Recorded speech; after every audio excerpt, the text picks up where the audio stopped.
Welcome back to Siri creations. Friends, ಇವತ್ತು ಒಂದು simple ಹಾಗೆ ಬ್ಯೂಟಿಫುಲ್ ಆಗಿರೋ ಡಿಸೈನ್ ಮಾಡೋದು ಹೇಗೆ ಅಂತ ಕಲ್ತ್ಕೊಳ್ಳೋಣ. ನೋಡಿ, ಇವತ್ತಿನ ಡಿಸೈನ್ಗೆ ನಾನು 7 ಎಳೆ ದಾರಾನ ತೊಗೊಂಡಿದ್ದೀನಿ. 7 ಸ್ಟ್ಯಾಂಡ್ಸ್ ನಾನಿವತ್ತು ಸಿಲ್ಕ್ ಥ್ರೆಡ್ ತೊಗೊಂಡಿರೋದು. ಯಾಕೆ ಅಂದರೆ ನಾನಿವತ್ತು ಚಾಂತಾರಾ ಬ್ರ್ಯಾಂಡಲ್ಲಿ ಯೂಸ್ ಮಾಡ್ತಿರೋದು. ಚಾಂತಾರಾ ಬ್ರ್ಯಾಂಡಲ್ಲಿ ಬಂದು ಗ್ರೀನ್ ಕಲರು ಬಾಕ್ಸಲ್ಲಿ ಬರೋ ಅಂಥ ಥ್ರೆಡ್ ನಾನು ತೊಗೊಂಡಿರೋದ್ರಿಂದ 7 ಎಳೆ ದಾರಾನ ತೊಗೊಂಡಿದ್ದೀನಿ. ಮೊದಲಿಗೆ ನಾನು ಲೇಸ್ಗೆ ಲಾಕ್ ಮಾಡ್ಕೋತಾ ಇದ್ದೀನಿ. ಸೊ ಗ್ರೀನ್ ಕಲರು ಸ್ವಲ್ಪ ತೆಳು ಇರುತ್ತೆ, ಸೊ ಹಾಗಾಗಿ 1 ಎಳೆ ನಾನು ಎಕ್ಸ್ಟ್ರಾನ ತೊಗೊಂಡಿದ್ದೀನಿ. ಲಾಕ್ ಮಾಡಿಕೊಂಡು ನಾವಿವಾಗ ಚೈನ್ ಹಾಕ್ಕೊಳ್ಳೋಣ. 1 2 3 4 ಚೈನ್ ಹಾಕ್ಕೊಂಡು ನೋಡಿ, ಈ ರೀತಿ ಸ್ಟ್ರೈಟಾಗಿ ಎಲ್ಲಿಗೆ ರೀಚ್ ಆಗುತ್ತೆ ಅಂತ ನೋಡ್ಕೊಳ್ಳಿ. ಅಲ್ಲಿಗೆ ನಾವು ಸಿಂಗಲ್ ಕ್ರೋಶೆ ಹಾಕಿ 4 ಚೈನ್ನ ಲಾಕ್ ಮಾಡ್ಕೊಳ್ಳೋಣ, ಅಂದರೆ ಲೇಸ್ಗೆ ಫಿಕ್ಸ್ ಮಾಡ್ಕೊಳ್ಳೋಣ. ಮತ್ತು ಇವಾಗ ನಾನು 4 ಚೈನ್ಗಳನ್ನ ಹಾಕೋತಾ ಇದ್ದೀನಿ. 4 ಚೈನ್ ಹಾಕ್ಕೊಂಡು ಅದು ಕೂಡ ಅಷ್ಟೇ ಈ ರೀತಿ ಸ್ಟ್ರೈಟಾಗಿಟ್ಟು ಸಿಂಗಲ್ ಕ್ರೋಶೆಯಿಂದ ನಾನು ಲಾಕ್ ಮಾಡ್ಕೋತಾ ಇದ್ದೀನಿ. ಇಲ್ಲಿ 4 ಚೈನ್ ನಾನು 2 ಸತಿ ಹಾಕ್ಕೊಂಡಿದ್ದೀನಿ. ನೋಡಿ, ಇದು ಸುಕ್ಕು ಬರಬಾರ್ದು, ಆ ರೀತಿ ಚೆಕ್ ಮಾಡಿಕೊಂಡು ವರ್ಕ್ ಮಾಡ್ಕೊಳ್ಳಿ. ಹಾಗೆಯೇ ದಾರ ತೆಗೆದು ಒಂದು ಬೀಡನ್ನ ಹಾಕೋತಾ ಇದ್ದೀನಿ. ಫ್ರೆಂಡ್ಸ್, ಇವತ್ತು ನಾನು ಯೂಸ್ ಮಾಡ್ತಾ ಇರೋದು ಬಂದು ಆ್ಯಂಟಿಕ್ ಬೀಡನ್ನ ಯೂಸ್ ಮಾಡ್ತಾ ಇರೋದು. ನಾನು ಯೂಸ್ ಮಾಡೋ ಮೆಟೀರಿಯಲ್ಸ್ನ ನೀವು ಪರ್ಚೇಸ್ ಮಾಡಬೇಕು ಅಂತಂದರೆ ಡಿಸ್ಕ್ರಿಪ್ಷನ್ ಬಾಕ್ಸಲ್ಲಿ ಶಾಪ್ದು ಡೀಟೇಲ್ಸ್ನ ಕೊಟ್ಟಿರ್ತೀನಿ, ಒಂದು ಸತಿ ನೀವು ಚೆಕ್ ಮಾಡ್ಬೋದು.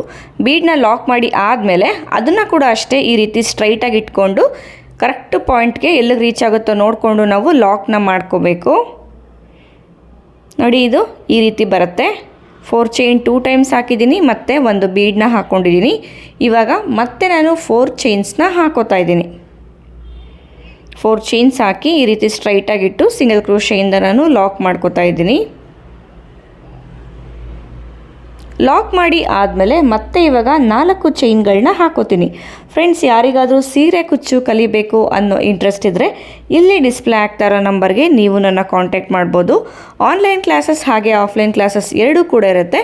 ನಿಮ್ಗೆ ಯಾವ ರೀತಿ ಕ್ಲಾಸ್ ಬೇಕೋ ಆ ರೀತಿ ಕ್ಲಾಸ್ನ ನೀವು ಚೂಸ್ ಮಾಡ್ಕೋಬೋದು. ಆನ್ಲೈನ್ ಕ್ಲಾಸ್ ಅಂತ ಅಂದರೆ ಯಾವುದೇ ರೀತಿ ನಾವು ವಿಡಿಯೋನ ಕಳಿಸೋದಿಲ್ಲ, ಜೊತೆಗೆ ಲೈವಲ್ಲಿ ಕೂತು ನಾವು ಟೀಚ್ ಮಾಡ್ತೀನಿ.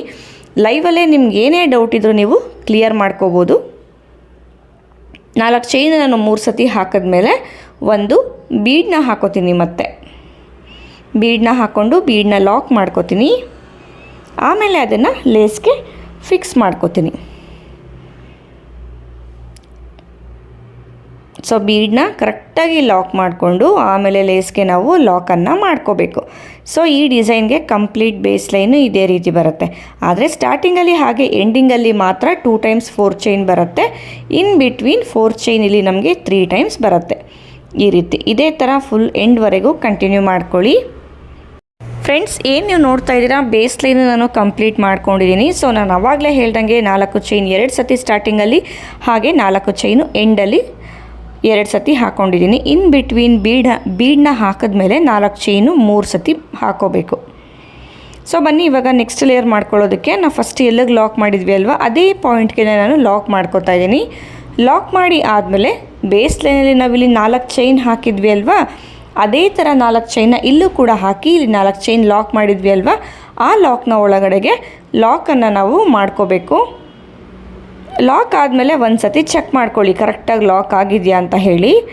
ಲಾಕ್ ಮಾಡಿ ಆದಮೇಲೆ ನಾನಿವಾಗ ಬೀಡನ್ನ ಲಾಕ್ ಮಾಡಿದಾಗ ಬೀಡನ್ನ ಹಿಂದೆಗಡೆ ಈ ರೀತಿ ದಾರ ಬಂದಿರುತ್ತಲ್ವ, ಅಲ್ಲಿಗೆ ನಾನು ತ್ರಿಬಲ್ ಕ್ರೋಶೆನ ತೊಗೋತಾ ಇದ್ದೀನಿ. ನೋಡಿ, ಬೀಡನ್ನ ಲಾಕ್ ಮಾಡಿದಾಗ ಈ ರೀತಿ ದಾರ ಬರುತ್ತೆ ಬೀಡನ್ನ ಹಿಂದೆ, ಆ ದಾರಕ್ಕೆ ನಾನು ತ್ರಿಬಲ್ ಕ್ರೋಶೆ ಮಾಡ್ಕೋತಾ ಇದ್ದೀನಿ. ಅಂದರೆ ಸೂಜಿ ಮೇಲೆ 2 ಸತಿ ದಾರ ತಗೊಂಡು ವರ್ಕ್ ಮಾಡ್ತಿರೋದು. 2ರಲ್ಲಿ 1, 3 ಲೂಪ್ ಆಗಿದೆ, 2ರಲ್ಲಿ 1 ಮಾಡ್ಕೋತೀನಿ. ಇವಾಗ 2 ಲೂಪ್ ಆಗುತ್ತೆ. ಈ 2 ಲೂಪನ್ನು 1 ಲೂಪಾಗಿ ನಾನು ಮಾಡ್ಕೋತೀನಿ. ಸೊ 1 ತ್ರಿಬಲ್ ಕ್ರೋಶೆ ಮಾಡಿ ಆಯಿತು. ಇವಾಗ ನಾನು ದಾರ ತೆಗೆದು ಒಂದು 3mm ಸೈಜಲ್ಲಿ ಬೀಡನ್ನ ಹಾಕೋತಾ ಇದ್ದೀನಿ. ಮೆಟೀರಿಯಲ್ಸ್ ಡೀಟೇಲ್ಸ್ ಎಲ್ಲ ಡಿಸ್ಕ್ರಿಪ್ಷನ್ ಬಾಕ್ಸಲ್ಲಿರುತ್ತೆ, ಒಂದು ಸತಿ ನೀವು ಚೆಕ್ ಮಾಡ್ಬೋದು. ಬೀಡನ್ನ ಹಾಕಿ ನಾವೇನು ತ್ರಿಬಲ್ ಕ್ರೋಶೆ ಮಾಡಿದ್ವಿ ಅಲ್ವಾ, ಅದೇ ತ್ರಿಬಲ್ ಕ್ರೋಶೆಗೆ ನಾವು ಬೀಡನ್ನು ಲಾಕ್ ಮಾಡಬೇಕು. ನೋಡಿ, ಈ ರೀತಿ. ಮತ್ತು ಇವಾಗ ಇನ್ನೂ ಒಂದು ತ್ರಿಬಲ್ ಕ್ರೋಶೆ ಬೀಡನ್ನ ಹಿಂದೆಗಡೆ ದಾರ ಏನಿದೆ ಅಲ್ವಾ, ಸೊ ಅದೇ ದಾರಕ್ಕೆ ನಾವು ವರ್ಕನ್ನು ಮಾಡ್ಕೊಳ್ಳೋದು. ತ್ರಿಬಲ್ ಕ್ರೋಶೆ ಹಾಕೋಬೇಕು. ತ್ರಿಬಲ್ ಕ್ರೋಶೆ ಹಾಕಿ ಇವಾಗ ದಾರ ತೆಗೆದು ಒಂದು ಬೀಡನ್ನ ಹಾಕ್ಕೊಳ್ಳೋಣ. ಒಂದು ಬೀಡನ್ನ ಹಾಕ್ಕೊಂಡು ಆ ಬೀಡನ್ನ ಲಾಕ್ ಮಾಡೋದು ಬೇಡ, ನಾವು ಡೈರೆಕ್ಟಾಗಿ ಇಲ್ಲಿ ತ್ರಿಬಲ್ ಕ್ರೋಶೆ ಮಾಡಿದ್ವಿ ಅಲ್ವಾ, ಆ ತ್ರಿಬಲ್ ಕ್ರೋಶೆಗೆ ನಾವು ಲಾಕನ್ನು ಮಾಡ್ಕೊಳ್ಳೋಣ. ಮತ್ತು ಇವಾಗ ತ್ರಿಬಲ್ ಕ್ರೋಶೆ. ಸುಮಾರು ಜನ ಕೇಳ್ತಾಯಿದ್ರಿ ಮೇಡಮ್ ವೀಡಿಯೋಸ್ ಯಾಕೆ ಆಗ್ತಾಯಿಲ್ಲ ಅಂತ ಹೇಳಿಬಿಟ್ಟು. ಫ್ರೆಂಡ್ಸ್ ಏನೂ ಇಲ್ಲ, ಪ್ರಾಬ್ಲಮ್ ಅಂತ ಎಲ್ಲ ಏನೂ ಆಗಿಲ್ಲ, ನಾನು ಆರಾಮಾಗೇ ಇದ್ದೀನಿ. ಏನು ಅಂತ ಅಂದರೆ ಆನ್ಲೈನ್ ಕ್ಲಾಸು ಹಾಗೆ ಆಫ್ಲೈನ್ ಕ್ಲಾಸು ಎರಡೂ ಒಂದೇ ಸತಿ ನಡೀತಾ ಇದ್ರಿಂದ ಸ್ವಲ್ಪ ನನಗೆ ಟೈಮ್ ಮಾಡ್ಕೊಳ್ಳೋದಕ್ಕೆ ಕಷ್ಟ ಆಗ್ತಿತ್ತು. ಸೊ ಅದನ್ನು ಕ್ಲಾಸಸ್ಸು ಹಾಗೆ ಯೂಟ್ಯೂಬ್ ಎರಡೂ ಕೂಡ ಮ್ಯಾನೇಜ್ ಮಾಡೋಕ್ಕಾಗ್ತಿರ್ಲಿಲ್ಲ. ಸೊ ಹಾಗಾಗಿ ಒಂದೊಂದು ವೀಡಿಯೋ ತುಂಬ ಲೇಟಾಗಿ ಬರ್ತಾಯಿತ್ತು. ಸೊ ಹೊಸ ಡಿಸೈನ್ಸ್ ಕೂಡ ಕಸ್ಟಮೈಸ್ ಮಾಡೋದಕ್ಕಾಗಲಿಲ್ಲ. ಕೆಲವೊಂದು ಸತಿ ರಿಪೀಟೆಡ್ ಡಿಸೈನ್ಸೇ ಕೊಟ್ಟಿದ್ದೀನಿ ನಾನು. ಸೊ ಪ್ರಾಬ್ಲಮ್ ಅಂತ ಏನಿಲ್ಲ. ಕ್ಲಾಸಸ್ ನಾನು ತೊಗೊತಾ ಇದ್ದರಿಂದ ಈ ಕಡೆ ಆನ್ಲೈನ್ ಕಡೆನೂ ಫೋಕಸ್ ಮಾಡಬೇಕು, ಆಫ್ಲೈನ್ ಕಡೆನೂ ಫೋಕಸ್ ಮಾಡಬೇಕು. ಸೊ ಹಾಗಾಗಿ ನಾನು ಕ್ಲಾಸಸ್ ಅಂದರೆ ವೀಡಿಯೋಸ್ ಹಾಕಿರಲಿಲ್ಲ. ಸೊ ಆನ್ಲೈನ್ ಅಂತ ಅಂದರೆ ಕೇಳ್ಬೋದು ನೀವು. ಆನ್ಲೈನ್ ಅಂದರೆ ನಾನು ಲೈವ್ ಕ್ಲಾಸೇ ತೊಗೊಳ್ಳೋದು, ಯಾವುದೇ ರೀತಿ ರೆಕಾರ್ಡೆಡ್ ವೀಡಿಯೋಸ್ನ ಕೊಟ್ಬಿಟ್ಟು ಪ್ರಾಕ್ಟೀಸ್ ಮಾಡಿ ಅಂತ ಹೇಳೋದಿಲ್ಲ. ರೆಕಾರ್ಡೆಡ್ ವೀಡಿಯೋಸ್ ಕೊಡೋದಾದರೆ ನಮ್ಮ ಯೂಟ್ಯೂಬೇ ನೋಡಿ ಪ್ರಾಕ್ಟೀಸ್ ಮಾಡ್ಕೊಳ್ಳಿ ಅಂತ ಹೇಳಿಬಿಡ್ತೀನಿ ನಾನು. ಬಟ್ ನಾನು ಲೈವಲ್ಲಿ ಟೀಚ್ ಮಾಡ್ತಿರೋದ್ರಿಂದ ಸ್ವಲ್ಪ ನನಗೆ ಪ್ರಾಬ್ಲಮ್ ಆಯಿತು ಎರಡೂ ಕಡೆ ಮೇಂಟೈನ್ ಮಾಡೋದಕ್ಕೆ.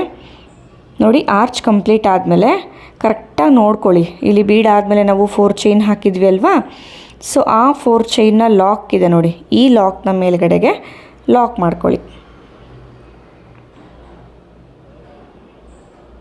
ಸೊ ನೋಡಿ ಆರ್ಚ್ ಕಂಪ್ಲೀಟ್ ಆದಮೇಲೆ ಈ ರೀತಿ ಬರುತ್ತೆ. ಫ್ರೆಂಡ್ಸ್ ಇವತ್ತು ವಿಡಿಯೋ ಸ್ವಲ್ಪ ನಿಮಗೆ ಡಲ್ ಅಂತ ಅನಿಸ್ತಾ ಇರ್ಬೋದು, ಯಾಕಂದರೆ ನಾನು ಯೂಶ್ವಲಿ ನ್ಯಾಚುರಲ್ ಲೈಟಲ್ಲೇ ವಿಡಿಯೋ ಶೂಟ್ ಮಾಡೋದು. ಬಟ್ ಬಿಸಿಲಿಲ್ಲ, ಫುಲ್ಲು ಮೋಡ ಇರೋದ್ರಿಂದ ಕರೆಕ್ಟಾಗಿ ವಿಡಿಯೋ ಕ್ವಾಲಿಟಿ ಬರ್ತಾ ಇಲ್ಲ. ಸೊ ಹಾಗಾಗಿ ಸ್ವಲ್ಪ ಡಲ್ ಅನಿಸುತ್ತೆ. ನೋಡಿ ಮತ್ತೆ 4 ಚೈನ್ ಹಾಕ್ಕೊಂಡು ಇಲ್ಲಿ 4 ಚೈನ್ದು ಲಾಕ್ ಇದೆ ಅಲ್ವಾ, ಆ ಲಾಕ್ನ ಮೇಲ್ಗಡೆಗೆ ಲಾಕನ್ನು ಮಾಡಿಕೊಂಡೆ. ಮತ್ತು ಇವಾಗ ನೆಕ್ಸ್ಟ್ ಬೀಡ್ನ ಹಿಂದೆಗಡೆ ನಾವು ತ್ರಿಬಲ್ ಕ್ರೋಶೆನ ವರ್ಕ್ ಮಾಡ್ಕೋಬೋದು. ಇಲ್ಲಿ ನೆಕ್ಸ್ಟ್ 4 ಚೈನ್ಗೆ ಒಂದು ಸಿಂಗಲ್ ಕ್ರೋಶೆ ಹಾಕೋಬೋದಾ ಅಂತ ನಿಮಗೆ ಡೌಟ್ ಬರ್ಬೋದು. ಬೇಕು ಅಂದರೆ ಹಾಕ್ಕೊಳ್ಳಿ, ಬೇಡ ಅಂದರೆ ಬೇಡ. ಬಟ್ ಇಲ್ಲಿಂದ ಅಲ್ಲಿವರೆಗೂ ನಾವು ವರ್ಕ್ ಮಾಡಿದಾಗ, ಲಾಕಿಂದ ಬೀಡ್ಗೆ ಡೈರೆಕ್ಟಾಗಿ ವರ್ಕ್ ಮಾಡಿದಾಗ ಆರ್ಚ್ ಅನ್ನೋದು ಸ್ವಲ್ಪ ಬ್ರಾಡಾಗಿ ಬರುತ್ತೆ ನಮಗೆ. ಸೊ ಹಾಗಾಗಿ ನಾನು ಲಾಕಿಂದನೇ ಕಂಟಿನ್ಯೂ ಮಾಡ್ಕೊಂಡಿದ್ದು, ಅಂದರೆ ಸ್ಟಾರ್ಟ್ ಮಾಡಿದ್ದು. ಸೊ ಇದೇ ಥರ ಈ ಆರ್ಚ್ನ ಕೂಡ ವರ್ಕನ್ನು ಮಾಡ್ಕೋತಾ ಇದ್ದೀನಿ. ಸೊ ಫ್ರೆಂಡ್ಸ್ ನೋಡಿ ಇಲ್ಲಿ 2 ಆರ್ಚ್ಗಳನ್ನ ಮಾಡಿ ಆಗಿದೆ. ಸೊ ನಾರ್ಮಲಾಗಿ ನಾವು ಬೀಡನ್ನ ಹಾಕಿ ತ್ರಿಬಲ್ ಕ್ರೋಶೆನೂ ಮಾಡ್ತೀವಿ, ಸೊ ಬರೀ ತ್ರಿಬಲ್ ಕ್ರೋಶೆ ಹಾಗೆ ಕೂಡ ಮಾಡ್ತೀವಿ. ಸೊ ಈ ರೀತಿ ಒಂದು ಸ್ವಲ್ಪ ಡಿಫ್ರೆಂಟ್ ಆಗಿರುತ್ತೆ. ಒಂದು ಸತಿ ನೀವು ಟ್ರೈ ಮಾಡಿ. 4 ಚೈನ್ ಗ್ಯಾಪ್ ಇದೆಯಲ್ಲ ಅಲ್ಲಿಗೆ ಕುಚ್ಚನ್ನು ಹಾಕೋದು. ಕುಚ್ಚು ಹಾಕಿ ನಾನು ತೋರಿಸ್ತೀನಿ ನೋಡಿ. ಫ್ರೆಂಡ್ಸ್ ಏನು ನೀವು ನೋಡ್ತಾ ಇದ್ದೀರಾ, ಡಿಸೈನ್ ಕಂಪ್ಲೀಟ್ ಆಗಿದೆ, ಕುಚ್ಚು ಕೂಡ ಕಟ್ಟಿ ಆಗಿದೆ. ಸೊ ಈ ಡಿಸೈನ್ಗೆ ನಾನು ಆ್ಯಂಟಿಕ್ ಬೀಡನ್ನ ಯೂಸ್ ಮಾಡಿರೋದ್ರಿಂದ ನಾನು 550 ರೂಪಾಯಿಂದ 650 ರೂಪಾಯಿವರೆಗೂ ನಾನು ಚಾರ್ಜ್ ಮಾಡ್ತೀನಿ. ನಾರ್ಮಲ್ ಬೀಡ್ ಆದರೆ ನೀವು 450ಇಂದ 550ವರೆಗೂ ಚಾರ್ಜ್ ಮಾಡ್ಬೋದು. ಸೊ ನಾರ್ಮಲ್ ಆರ್ಚ್ಗೂ ಈ ಆರ್ಚ್ಗೂ ಸ್ವಲ್ಪ ಡಿಫ್ರೆನ್ಸ್ ಅಂತ ಅನಿಸುತ್ತೆ, ನೋಡ್ಬೋದು ನೀವಿಲ್ಲಿ. ನಾನಿಲ್ಲಿ ಈ ಕುಚ್ಚನ್ನ ಕಟ್ಟೋದಕ್ಕೆ 157 ದಾರ ತೊಗೊಂಡು ಕುಚ್ಚು ಕಟ್ಟಿರೋದು. ಚಿಕ್ಕದಾಗಿ ನಾನು ಬೇಬಿ ಕುಚ್ಚು ರೀತಿ ಕಟ್ಕೊಂಡಿದ್ದೀನಿ ಇಲ್ಲಿ. ಸೊ ಇನ್ನೂ ದಪ್ಪ ಕುಚ್ಚನ್ನ ಕಟ್ಟಿದ್ರೆ ಚೆನ್ನಾಗಿರೋದಿಲ್ಲ, ಆದರೆ ಕುಚ್ಚಿಗೆ ಒಂದು ಬೀಡನ್ನ ಹಾಕಿ ಕುಚ್ಚು ಕಟ್ಟಿದ್ರೆ ಅದು ಇನ್ನೂ ಚೆನ್ನಾಗಿ ಕಾಣಿಸುತ್ತೆ. ಸೊ ಆ ಥರ ಬೀಡನ್ನ ಹಾಕಿ ಕುಚ್ಚು ಕಟ್ಟಿದಾಗ ನೀವು ಪ್ರೈಸ್ ಕೂಡ ಇನ್ಕ್ರೀಸ್ ಮಾಡ್ಕೋಬೇಕಾಗತ್ತೆ. ಸೊ ಫ್ರೆಂಡ್ಸ್ ಇವತ್ತಿನ ಡಿಸೈನ್ದು ಫೈನಲ್ ಲುಕ್ಕು. ಸೊ ಲುಕ್ಕು ನಿಮಗೆ ಗೊತ್ತಾಗಿದೆ ಅನ್ಕೋತೀನಿ.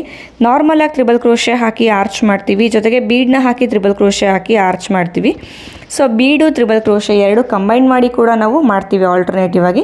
ಸ್ವಲ್ಪ ಇದು ನನಗೆ ಡಿಫ್ರೆನ್ಸ್ ಅಂತ ಅನ್ನಿಸ್ತು. ಸೊ ಹಾಗಾಗಿ ನಿಮ್ಮ ಜೊತೆ ಶೇರ್ ಮಾಡ್ಕೊಂಡಿದ್ದೀನಿ. ವಿಡಿಯೋ ಇಷ್ಟ ಆದರೆ ಲೈಕ್, ಶೇರ್ ಹಾಗೆ ಕಮೆಂಟ್ ಮಾಡೋದನ್ನು ಮರಿಬೇಡಿ. ಜೊತೆಗೆ ಕ್ಲಾಸಸ್ ಎನ್ಕ್ವೈರಿಗೆ ಇಲ್ಲಿ ಡಿಸ್ಪ್ಲೇ ಆಗ್ತಿರೋ ನಂಬರ್ಗೆ ನೀವು ನನ್ನ ಕಾಂಟ್ಯಾಕ್ಟ್ ಮಾಡ್ಬೋದು. ಹಾಗೆ ಮೆಟೀರಿಯಲ್ಸ್ನ ಪರ್ಚೇಸ್ ಮಾಡೋದಕ್ಕೆ ಡಿಸ್ಕ್ರಿಪ್ಷನ್ ಬಾಕ್ಸಲ್ಲಿ ಡೀಟೇಲ್ಸ್ನ ಕೊಟ್ಟಿದ್ದೀನಿ, ಒಂದು ಸತಿ ನೀವು ಚೆಕ್ ಮಾಡಿ.